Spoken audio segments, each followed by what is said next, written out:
Hello everyone, नमस्कार। Welcome to the viral being. आज का टॉपिक बहुत ही कंपेलिंग है। ध्यान लगाकर पूरा वीडियो देखिए, आपको बहुत सारे इंटरेस्टिंग फैक्ट्स पता चलेंगे। दोस्तों, आज के कंप्यूटर के ज़माने में अगर आपने कोई नई डिस्कवरी की है तो आप उसको रिकॉर्ड कर सकते हैं या डॉक्यूमेंट करके डिजिटलाइज कर सकते हैं। अगर मैं आपको कुछ साल पीछे ले जाऊँ तो वहाँ पेन, पेपर एंड टाइपराइटर का ज़माना था। उस टाइम भी प्रिंट करके उस नॉलेज को प्रिजर्व किया जा सकता। लेकिन अगर मैं आपको हज़ारों साल पीछे ले जाऊँ तो वहाँ पे कंप्यूटर या टाइपराइटर का ज़माना नहीं था। हमारे पूर्वजों के पास ज्ञान, विज्ञान और इतिहास की बहुत सारी नॉलेज थी। कैसे उस नॉलेज को प्रिजर्व किया गया, कैसे उस नॉलेज को पीढ़ी दर पीढ़ी आगे बढ़ाया गया। क्या आपको पता है कि प्री प्रिंटिंग की दुनिया कैसी थी? अगर नहीं पता तो आइए जान लेते हैं। भारत में प्राचीन काल से ही नॉलेज सिस्टम आने वाली जनरेशन्स को ओरल ट्रेडिशन यानी कि मौखिक परंपरा के द्वारा ट्रांसफर किया जाता था। लेकिन समय के साथ साथ ये ओरल ट्रांसमिशन कम होने लगा और उस वक्त हमारे ऋषि मुनि और इतिहासकारों ने डिसाइड किया कि वो अपने ज्ञान और विचारों को अपने हाथों से लिखकर प्रिजर्व करेंगे। और वहीं से शुरुआत हुई मैन्युस्क्रिप्ट्स की। मैन्युस्क्रिप्ट्स यानी कि हैंड रिटन डॉक्यूमेंट्स या हिंदी में हस्तलिपि हम जिन्हें बोलते हैं। इन मैन्युस्क्रिप्ट्स को भोजपत्र, ताड़पत्र, हैंडमेड पेपर, कपड़े, चमड़े, पेड़ की छाल आदि पर भारत की बहुत सी प्राचीन भाषाओं में जैसे कि संस्कृत, बंगाली, हिंदी, मलयालम, तेलुगु, तमिल आदि में लिखा गया। इनमें से 70% स्क्रिप्ट्स संस्कृत में हैं और बाकी 30% अदर लैंग्वेजेस में। इन मैन्युस्क्रिप्ट्स ने हमारी प्राचीन और मध्यकालीन हिस्ट्री को समझने में बहुत बड़ा रोल प्ले किया है।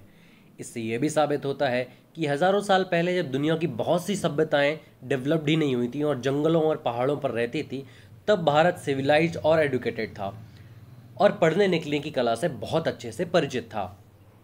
इन मैन्युस्क्रिप्ट्स को फिर भारत की बहुत सी प्राचीन यूनिवर्सिटीज और गुरुकुलों में रखा गया ताकि आने वाली जनरेशन को इससे नई दिशा मिले। लेकिन विदेशी आताताइयों द्वारा नालंदा और तक्षशिला जैसे कई गुरुकुलों को जला दिया गया और उनके साथ वह करोड़ों हैंड रिटन डॉक्यूमेंट्स भी जलकर राख हो गए। वो सारा ज्ञान जलकर नष्ट हो गया। अब सवाल ये उठता है कि क्या आज भी हमारे पास कोई प्राचीन काल के डॉक्यूमेंट्स बचे हुए हैं? तो जवाब आता है हाँ। तो कहाँ ये मैन्युस्क्रिप्ट्स? मैन्युस्क्रिप्ट्स आपको आज की तारीख में सिर्फ नेशनल मिशन फॉर मैन्युस्क्रिप्ट्स में ही मिलेंगे। इसकी स्थापना ministry of tourism and culture द्वारा 2003 में की गई थी। उस वक्त सेंट्रल में श्री अटल बिहारी वाजपेयी की सरकार थी। अटल जी ने मिशन के शुभारंभ में कहा था कि यह मिशन आने वाले समय में बहुत सारे मोहनजोदाड़ो और द्वारकाओं पर प्रकाश डालेगा। नेशनल मिशन फॉर मैन्युस्क्रिप्ट्स की मेन ब्रांच दिल्ली में है। इसके अलावा इंडिया में east, west, north, south and central हर जगह फैला हुआ है। डिस्क्रिप्शन में वेबसाइट की लिंक है, please check it out for more detail. National mission for Manuscripts ने इंडिया के सभी स्टेट्स की लाइब्रेरी, म्यूजियम, टेम्पल, मदरसाज एंड प्राइवेट कलेक्शन से उन सारे मैन्युस्क्रिप्ट्स को कलेक्ट किया और कलेक्ट करके उनको प्रिजर्व करना शुरू कर दिया और साथ ही साथ उनको डिजिटलाइज भी करना चालू कर दिया है। इंडिया के पास आज भी 10 मिलियन मैन्युस्क्रिप्ट्स का एस्टिमेशन है, जो कि दुनिया का सबसे बड़ा कलेक्शन है। और ये मैन्युस्क्रिप्ट्स हमारे पास कई सारी वेराइटीज में, जैसे कि culture, theme, language, illustration, scripts and material, जो कि अलग अलग समय पर हुई हिस्ट्री एंड कल्चर की घटनाओं को दर्शाता है। वैदिक काल की शुरुआत से ही एंशिएंट इंडियन सोसाइटी ने एक नॉलेजेबल एंड रिस्पॉन्सिबल सोसाइटी के तौर पर मानव जीवन के परम लक्ष्य हासिल करने के लिए बहुत सारे एफर्ट्स डाले हैं।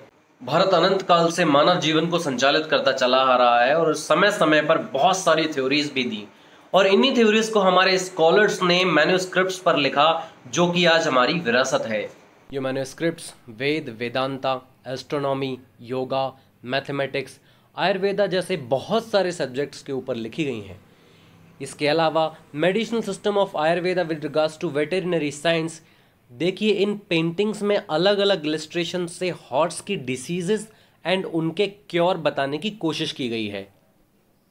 इन पेंटिंग्स को देखकर यह पता लगता है कि हज़ारों साल पहले जब सभ्यताएं विकसित नहीं हुई थी, उस वक्त हमारे पास मेडिकल फैसिलिटी हुआ करती थी, और ना ही सिर्फ इंसानों के लिए बल्कि जानवरों के लिए भी।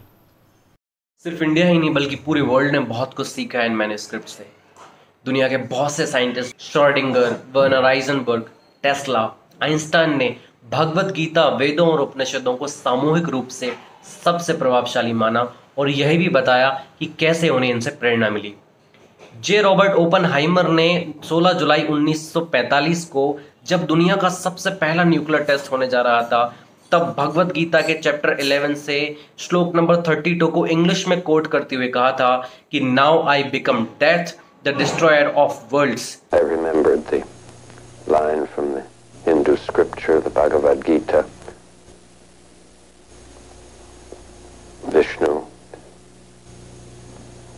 is trying to persuade the prince that he should do his duty, and to impress him takes on his multi-armed form and says, now I am become death, the destroyer of worlds.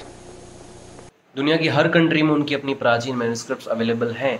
Brazil, China, France, Greece, Iran, Japan, Spain, US etcetera, but India seems to have the oldest and biggest collection of all time. हमारी सबसे पुरानी manuscript Rigveda, जो कि UNESCO के memory of the world में भी registered है। दुनिया ने बहुत कुछ सीखा हमारे मैन्युस्क्रिप्ट से, लेकिन हम नहीं सीखे। क्यों? हम अपनी प्राचीन भाषाओं से दूर होते चले जा रहे हैं, हमारी संस्कृति से दूर होते चले जा रहे हैं। हम इन भाषाओं को समझना तो दूर, हमें पढ़ना भी नहीं आता। कौन करेगा? कौन समझेगा? इनमें से बहुत सारी मैन्युस्क्रिप्ट्स ऐसी हैं जिन्हें कि ट्रांसलेट तक नहीं किया गया है। कौन करेगा? आइए आज हम मिलकर संकल्प लें कि हम कम से कम एक लैंग्वेज जरूर सीखेंगे जिसमें आपका इंटरेस्ट हो, चाहे वो संस्कृत हो या कोई और दूसरी भाषा हो। आजकल आप ऑनलाइन भी सीख सकते हैं, बहुत सारी एप्लीकेशंस हैं। क्या सोचते हैं आप? तो ये था मैन्युस्क्रिप्ट्स के ऊपर video. What are your thoughts and understanding about manuscripts? Please comments में लिखकर मुझे बताइए। Thank you so much. Take care.